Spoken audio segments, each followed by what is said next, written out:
correct? Man. Any counseling, Pastor? Yes, I do. It kind of points out the need for church. And I think the issue is that some of us don't have anybody in our ear telling us, you bigger than this. You can get past this. And I'm not talking about, I mean, at some point when you've reached that point of no hope, and then they start hearing, oh, you're bigger than this. But they're at the no hope point, right? And I think that if we had, like one thing that we do here is that we constantly remind them, God loves you. Right. Even if you at home and you never hear that, you heard it today. God loves you. God cares for you. I know you're going through it, but he going to see you through it. I know it's hurt. I know you're hurting. I know it. But God is going to pull from your hurt the best part of you. All you got to do is keep going. And you'll hear that often coming to church, right? But if you don't ever hear that and plain just keep just on top of you, and no one's ever told you, you're stronger than what you think you are, right? Tomorrow is coming. You will come beyond this, right? Nobody's telling them that. They fall deeper into that state of depression, and they start believing what they're hearing, that I'm not worthy, I can't do it, there's no hope, right? And pressure. And that's why I do what I do. Because not everybody has a loving parent, or I shouldn't say a loving parent, not everybody has the support system that comes to you often and say, hey, man, you're doing a good job. I'm proud of you. You're beautiful. I'm proud of you. Just you're randomly, beautiful. Hey, I see you represent, you're in here looking good, right? And you don't have that. You isolated. You stay where you at, and you constantly deal with the same mess you deal with every day, and you see nothing different, no hope.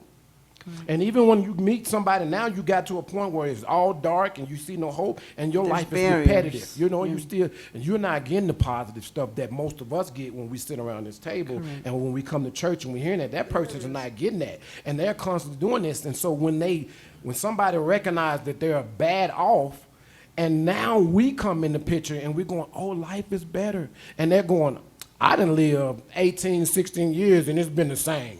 And now you're going to try to tell me this, right? And it's kind of hard. So that's why I do what I do, and I always try to convey people to come to church.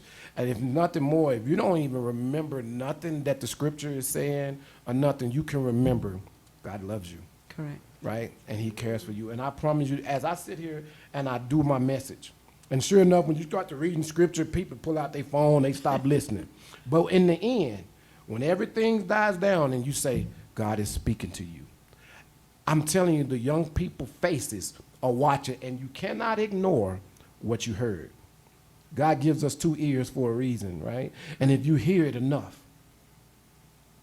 he loves you. You're going to believe it. You hear me? I'm telling you, God got his hand on you. Satan wants to take you out. He wants to confuse your mind. He wants you to get out of it before you reach your destiny. But I'm telling you, hang in there no matter what. Correct. And you will see the goodness of the Lord revealed in your life. Correct. And you go around, you start telling them, hang in there. Right. Don't you quit. See, that creates Even faith. when they seem like they ain't listening no more, and they tell you you too emotional, you too involved. No. You hang in there, right? And the one thing that we get when we come to church, we hear this over and over again, and it constantly reminds us that even when we go through hard times and then we're by ourselves, we can't forget. Right. God, what you doing? You said that you had me, right? And you begin to ask these questions. It only brings you to a deeper revelation of what God is doing in your life. But if you don't have all that, You don't have the support. Right. what else do you got? Yeah. And if you surround yourself with negative people, you're already done. And some people don't have friends. And the truth is, they got acquaintances, they got people that they talk to, but they really don't have nobody that really knows them. And you can have somebody to talk to you, and like me and Brother Evans here, I haven't seen you in about 6 months, right? And I can sit here and tell you, man, God is going to bless you, right? And it hit different when it's somebody that know you. Right? And they know what you've been going through, and they come to you and say, man, I don't know what it is. God gonna bless you. And pray for you and bless you. And that's how And it give works. you When you got a good hope. support system Right. and somebody actually knows you and know what you're going through and all this, it hit different. When somebody say, hang in there, right? Something simple. And we lack these things sometimes, and we don't have good support system. And so that's what I would encourage. And I tell you, of every young person, go get your friend and bring them to church. You know what I mean? Right. Because at least there you're going to hear you're loved. Yes. Amen. And you're going to receive the praying and the blessing when you're in trouble. And hope. And they will notice your change. You're not the same. You're not smiling the same. You're not walking the same. What's with you? You know, and they start asking because they care. Yep. They're caring people. Yeah. And we should all have friends, whatever we can find them. And you become that friend that's And don't strong. just get likes, okay? Now, this Just social likes. system, I mean, you know, it is just like, oh, I have 1,000 likes. How many are your friends? How many are the ones that visit you, who love you when you're in trouble, who talk to you, who will make sure that you're okay? See, the likes is not the same as having a friend. A friend is something deeper than that.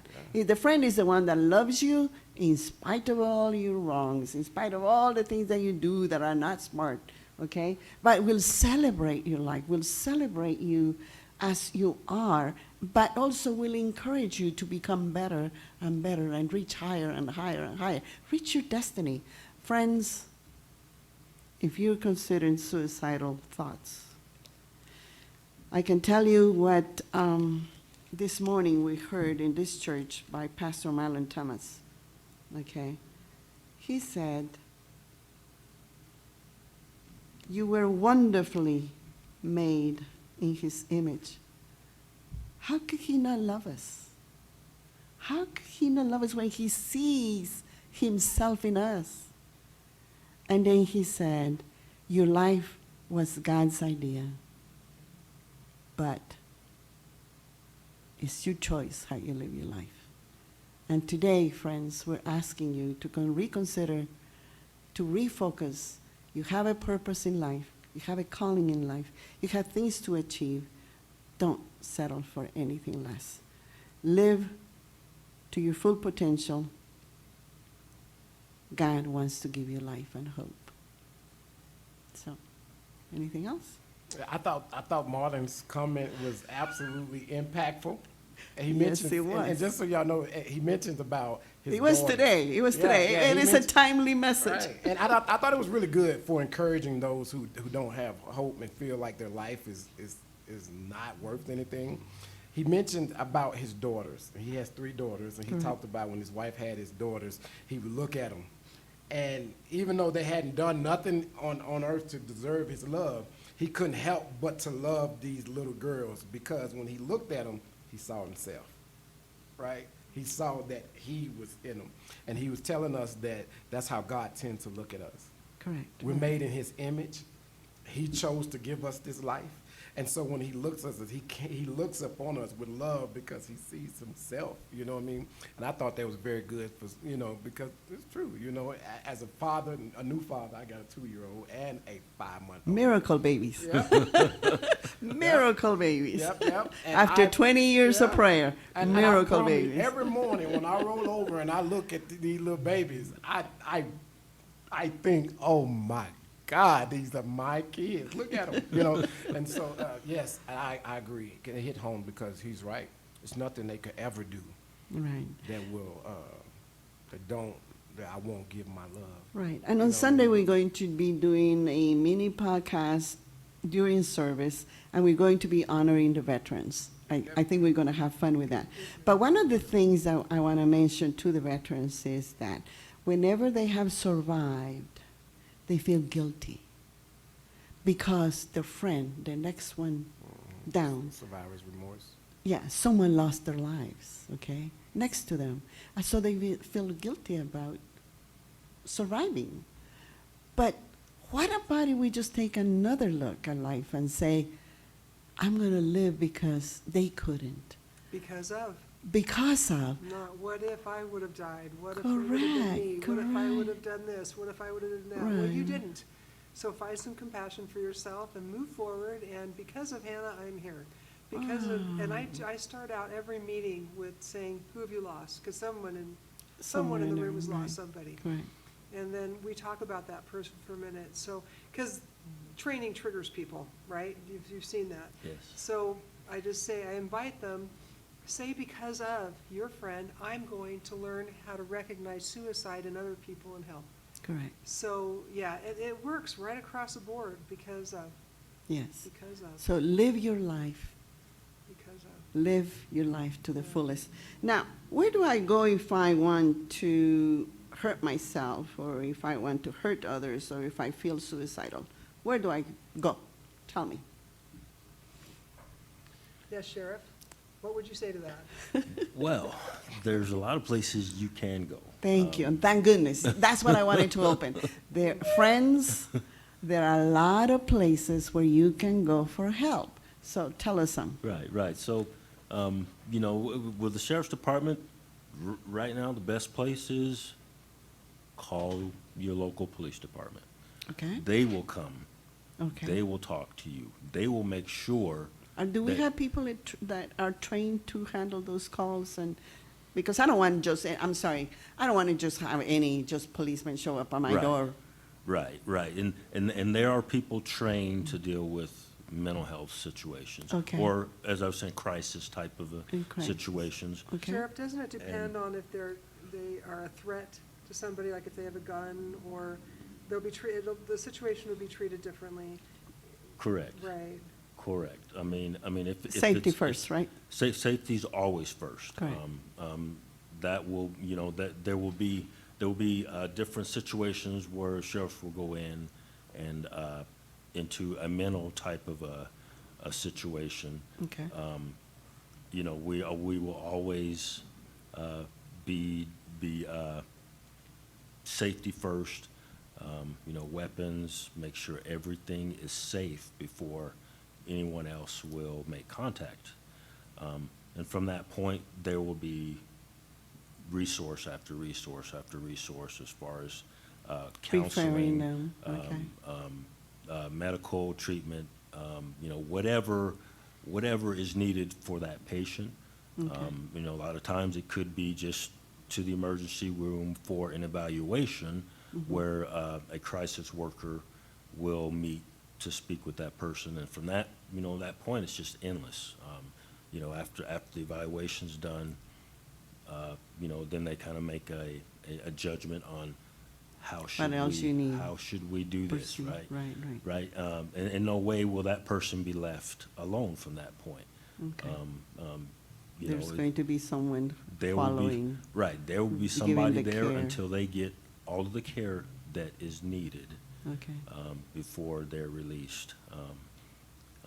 And you know. And then, of course, that also depends on the person, because now the person is given the tools, but they have to use them, correct? That is correct. Because once a person is determined to end up their lives, you know, we also have the potential of losing them. That is correct. But so, That is yes. correct. So, a lot of people are afraid to call the police. Correct. I am not. Sheriffs are my friends, detectives are my friends, but a lot of people are afraid to. So Correct. if someone has a gun or they're threatening your life, you call 911. Correct. Otherwise, there's some other options Right. that relieve the police a little bit from this, because it is a very difficult situation and they're faced with it way too often. But like, for example, if you have Safe UT on your phone, it's a free app. Okay. It's completely 100% anonymous. You can So do you can talk at 24/7, to a master level therapist. okay? Not just a behavioral therapist, not just a school counselor. Someone who's well-trained, someone who has Well-trained, that okay? experience and expertise. There's also a soft line that you can access. You can call, or you can do real life chats. There's also a lane you can give tips in. And so all the sheriff's offices, matter of fact, the sheriffs now have Safe UT on their phone, they're supposed to, and they're allowed to use it because you don't even want to know what they have to go through in order to admit that they're struggling, right? Correct. So have we fixed that yet? So if I you, know if I you have were it. feeling, I'm sorry, I'm skipping for just a moment, squirrel, sorry. If you were feeling suicidal, detective, and you went and told your, boss, what would happen? They have they have fixed, in our county, they fixed it. In So Davis County? They have, So you don't lose your gun? no. You don't lose your gun anymore? It may be on a case-to-case basis, depending Okay. on what type of a threat there is. Yeah, military and police officers are some of the highest suicide rates that there are, right? Among farmers too, which is bizarre, but farmers is actually the number one. Bizarre, Wow. right? Yeah. So, that. yeah, but military, first responders, all high suicide. Farmers. Yeah. It is a shock. It is a shock. And Yeah, that- it is a shock, but that is the right. number one. It doesn't make farming- sense, right? It does, because they're alone all the time. They are worried about their farming. They Crop. can't take care of their families. I have a farmer in my congregation that killed himself about 4 years ago. Oh, that's sad. So it hits all the marks perfectly. But getting back to the police, right now, and I'm not sure that this has changed, it really isn't in my wheelhouse. I wanted it to be, but sometimes I hit roadblocks. And that is that the police need internal safety nets that they can talk to one another without losing their guns. With that, because before, if you were suicidal, or even if they found out you were on medication, is that correct? Are we past that medication thing yet? We are past it. Okay, I we're mean, past the medication thing, that's good. But we need to be able to say, I'm feeling suicidal without losing our gun. That means Wow. he's got to stop active duty, that means he's got to sit at a desk, that means that hero, that man or woman with a hero's heart cannot work. So hopefully that will get changed. Right. We have some really good people in the legislature. Yeah. So- I would So, like, wait, I would so like to, Are we saying that they should keep their gun? I would like Yeah. them not to. No, No, I don't agree with that one. okay, no, let me, okay, so If let me they ask you a question. suicidal, you keep them. Yeah, they yeah, gonna right, give 'em- no. So Okay, let me ask you a question. We I need to was prevent definitely- it. So I'll share my story. When I Okay. went to, I was in the military, and I went to for evaluation, and they decided to keep me for 3 days. In those 3 days, once I got out and went back home, after I've been cleared in the whole nine, the one thing that they made sure that they took all my firearms. Okay, out but the house. you could have hung yourself. I So could have done 100 things. And I don't on want it. to go into I, means. You trust me, know- I Yeah, argued yeah. this point, yes. Right. So, but I'm not, okay, let me clarify, because I made the mistake of jumping right there. In proper evaluation, they would ask you if you have a plan. And in Correct. that moment, when someone is asked if they have a plan, when they feel safe, they'll say, yeah. And 50% of all suicides in Utah are by guns. And the other half, Even by children, which is sad. a little bit is by pills, and the rest is by hanging. Okay, I usually don't talk about means, but I think it's important to understand. So you're absolutely right. We need to make sure that they're safe. So if someone, whoever they are, whether they're a police officer or Joe Bob down the street, Remove the danger right away. right, if I will ask people, I have taken stuff from people, they've given it to me freely, right? Do you have a plan? Yes, I have a plan. I got my mom's stuff, I've got all these pills. Okay, can I have them until we can find some help, until you're safe? Right. Yeah, Okay. we can do that. So whoever was dealing with you did a good thing, Yeah. right? I understood the concept. I Okay, did. sorry. Right, Yeah, right. I did. I And really then, did.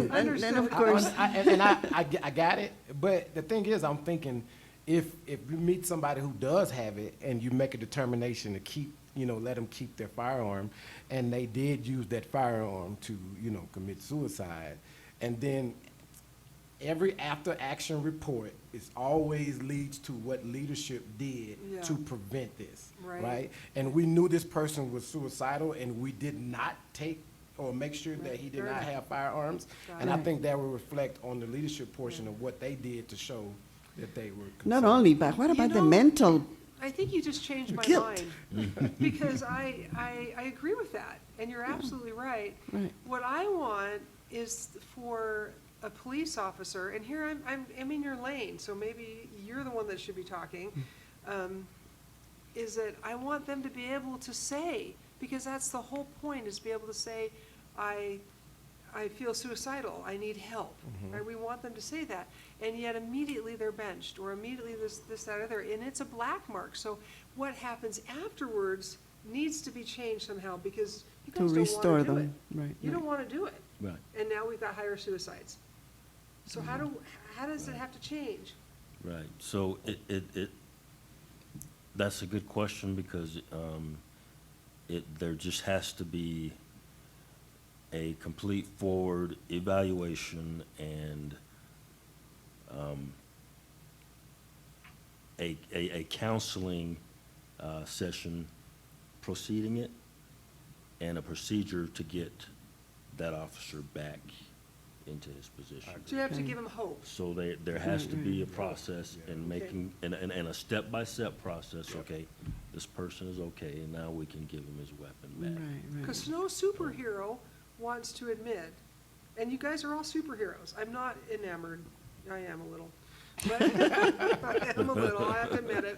I love all cops, and I just do, and all military. I love some, Yeah, not well, all. no, I even love the last guy that gave me a ticket. Cops and say that. I like some. There's a difference in races over I here. know, I just was gonna say, I'm not black, I get that. But Let's go back to the military. The military could also call the Veterans Crisis Center, 1-800-273-8255. Again, 1-800-273-8255. And also there's a military one-source crisis interaction line. There's a wounded soldier and family hotline. And also there's other like the National Suicide Prevention Lifeline, 1-800-273-8255. Again, 1-800-273-8255. And also, friends, you can walk into any emergency room, hospital, and just say what you're going through, and they will take care of you. They will take care of you. in case you didn't get any of those numbers, or didn't find your pen and paper, or text it out, hopefully you'll put it on the end. If this is, it's still a vlog, right? We're still doing video. Yes, correct. But it's also on my website. All those numbers that you put on there are on my website under resources, easily found. And guess what? What? This is so cool.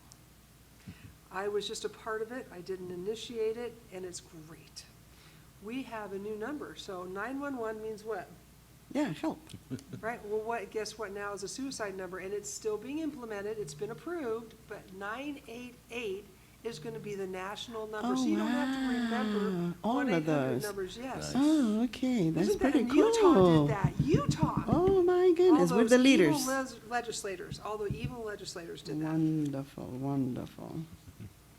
So what is the aftermath of an attempt to a suicide or a completed suicide?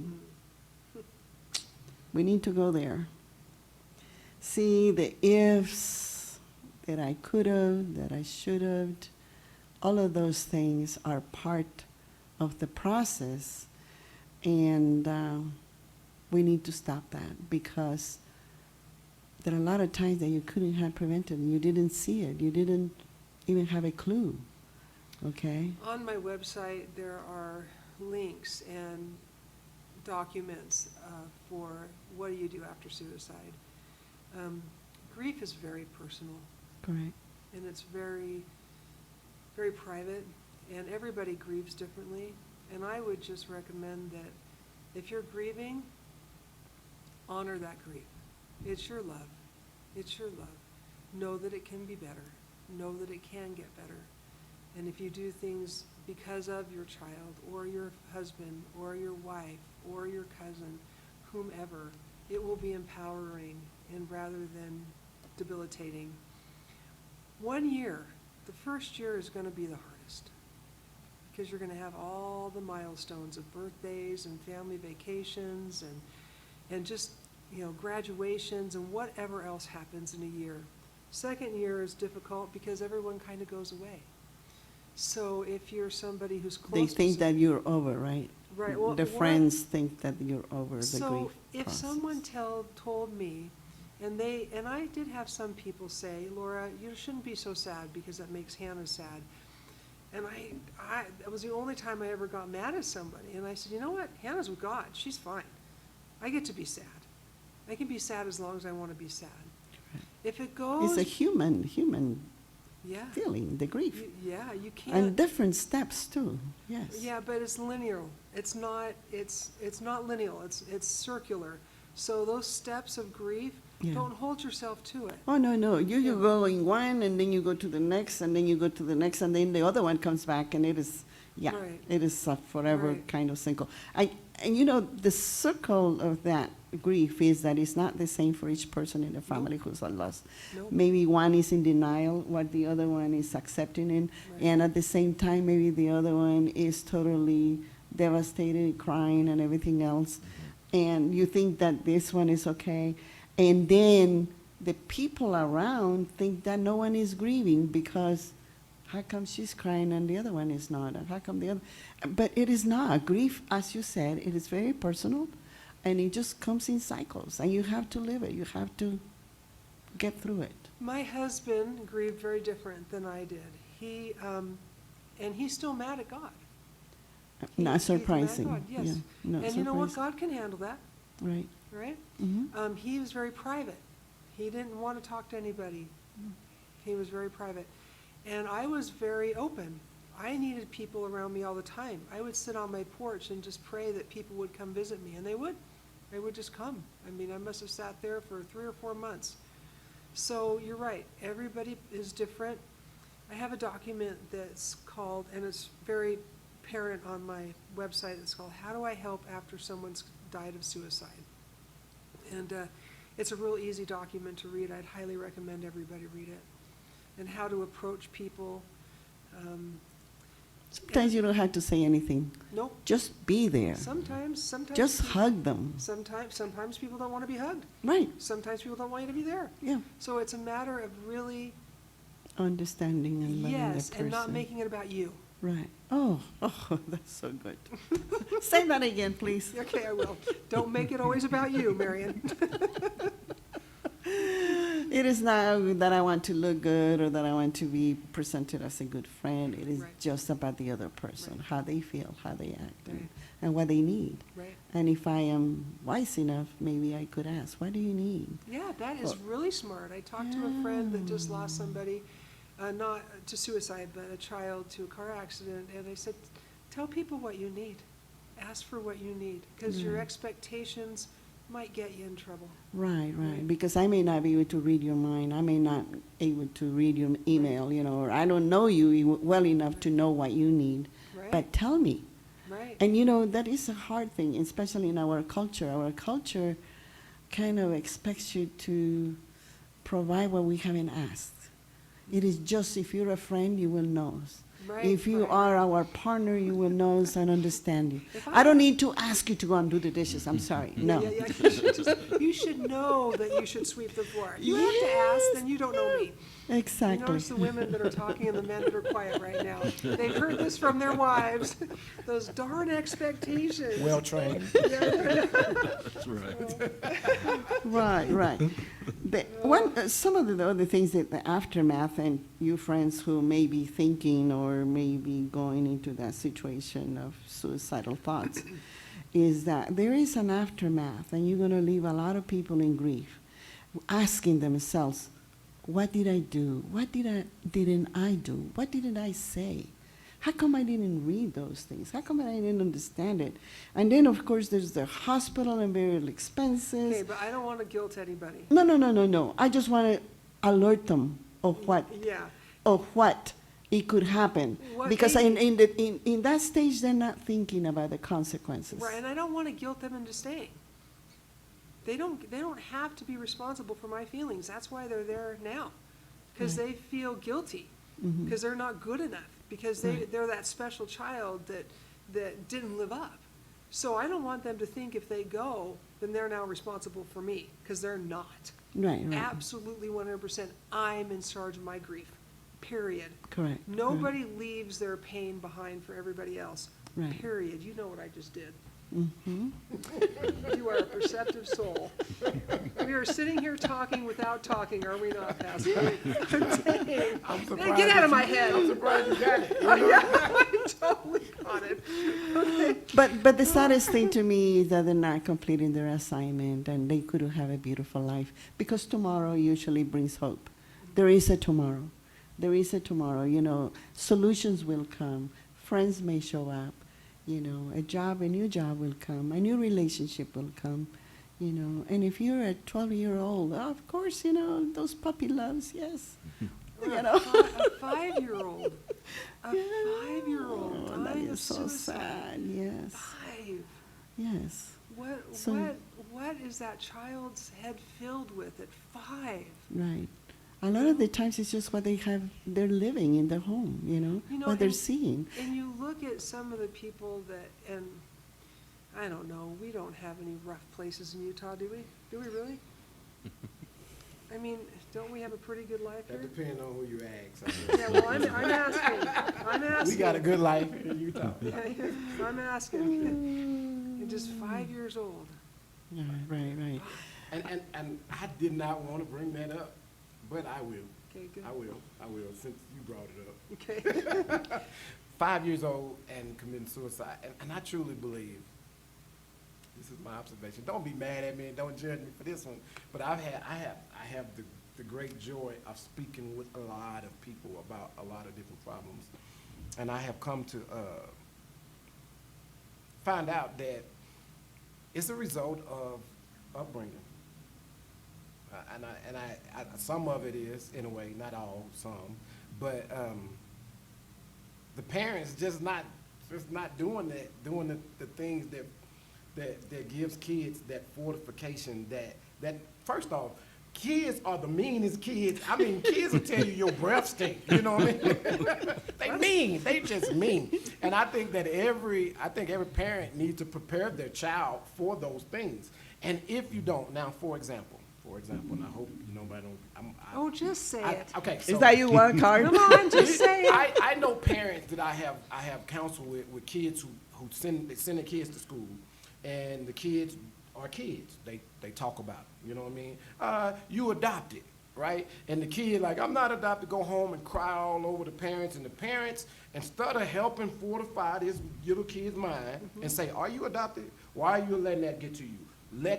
Push that out. What the parent did was take him out of school and put him in another school and says, oh, why are you going through this? You shouldn't have to do this bullying. Let's do it. And I think that right there is what continues that cycle to a child that says, oh my God, look at what I'm going through. Oh, this is the worst I'm a ever. victim. They don't have the mental fortitude to know, hey, these things happen, throw it out, right? And I truly believe that. And I Why would we judge you on that? Yeah, That is exactly. You're teaching resilience right That's now. resilience. Talk That's to the exactly parents right. about I how thought you to were make going your children way tougher. different than But that. the parents are now, they have a new mindset. They don't, I was raised different, and they don't think. You were a fighter. Yeah, my mama was the one to tell me to go back outside. He's got a gun. Go get your gun. And the kidding, father, just the kidding. Mama, they father, all talking about jumping on me. and I the don't father care. is Get the out there. one. Yeah, the father is the one that okay, get up. You know, while the mothers are going, no, Bob, my dad, you know. You know, stuff, the yeah. bill that I passed was really simple, and it was because the schools weren't doing their jobs. My bill was that if you see someone getting bullied, you have to call the parent of the bullier and the parent of the kid that's getting bullied. That was it. It wasn't, they don't keep their own rules. Like if you're an officer and you're bullying, you're supposed to be taken out of office. They don't do that. So there's no consequences. So there are kids that are being bullied. My son was, oh my gosh, and he still allows it. He's 27, he still allows it. And I was one of those parents that said I didn't take him out of school, but I told him he never had to go again if he didn't want to. So I did that. I did that. Right. And now I've repented. Now I tell my grandson to go beat the crap out of him. And to be honest with you, that's why I say don't judge me, because that's the consensus. Believe it or not, most parents would just take their kids away from the situation where my mom would say, deal with it, and push me back out there. And I truly believe that life regardless, I mean, Oh, at I agree. 18, you still under your parents' care, whatever, they can coddle you, but you will go out into this world. Right. And even though we've been taught to do certain things and not to act a certain way, these people are cruel. And they kill. So to talk about you is nothing. To act like you ain't nothing to them is nothing. And you're going to need some mental fortitude to know Correct. to let those things bounce off you. Bounce And that comes from training. Or some people hear stuff like that and somebody says something, even on social media, and it's the worst thing ever, it's devastating, and they want to end it. You Yeah. know what I mean? And I'm the one that's sitting here telling them, So let me ask you something, you straight want up. to end yourself for that? Let me ask you straight up Ask me a then. straight up Then, question. okay, no. And On the get spot, mad at on me the if you spot. want, I have my okay? But I'm face. not looking at you, I'm looking at the two black gentlemen that are sitting right here. Then being black in Utah, is that not a benefit? Because you do, I mean, I have a really good friend, his name is Darius. Depends. Don't we all have a good friend? All white people have a good friend that's a black man, right? So, but I do have a friend, his name is Darius. He grew up here, and he played football, and he was big and whatever. And we've talked about this. And he just, it's almost like he doesn't know he's black, okay? So I think there's an issue with that too. I don't know, I'm not gonna, whatever. He know. Yeah, I know you know. Okay, so I'm gonna shut up right now. But I get your point. I know exactly Yeah. what you're saying. So, is it a benefit? Because, I mean, It can, and I wonder what the statistics are for black versus white suicides. yeah, that's a good question. I don't know that. I don't think there's as high a, I'm gonna call my friend that does all the stats, and I'm gonna ask. But I will tell you that I have some white teenagers, but mostly black teenagers, and every one of them, male and female, talk about suicide. I at some point or another dealt with, and it's almost like a spirit that hovers over the teenagers that whenever they face anything, the Hard. first thought Right. is, I want to commit suicide. I'm thinking, why is that your go-to? Like, who told them that Correct. was the go-to? That's the solution, Like, right? at least It's a we want to permanent get solution. mad and stop doing our homework or skip school or something like that. Do drugs, you know? But they think, I'm Don't do in it. drugs. So I'm seeing color disappear a little bit here. Oh, yeah. And when it comes to suicide, now, it was a time when I came up, yes. Yeah. Color was a factor, you know, you didn't see much of that. But now, no, that ain't got nothing to do with nothing. With suicide. Nah, Yeah. nah. Oh, Now, other but things are there not there suicide. are problems in society, especially in Utah, when a police officer who's supposed to be taking care of the kids is bullying the kids because they're a different color. It is a huge problem. Does that happen? Oh, yes. see that? Let me be a testimony I to know that. it happens with does homeless happen. people. Yep. It still Our happens. people. And this is Our in people? school. This is Oh. adults. Our people. Adults bullying kids. Come on, people. Correct. Get healed, you know? Get a Correct. different set of mind. Correct. So it's happening everywhere. I mean, it's probably not noticed here in Utah because of the scale of the population of blacks Right. here, And and also, Hispanics. the people that Color people. people of color, and plus Am I not people saying that reporting that type of stuff. Mm-hmm. But You can say Trust me, committed, it's happening. and I'll say black. Yeah, Okay. Sorry, go Yeah, ahead. so. Politically This, correct. let me read a poem about grief.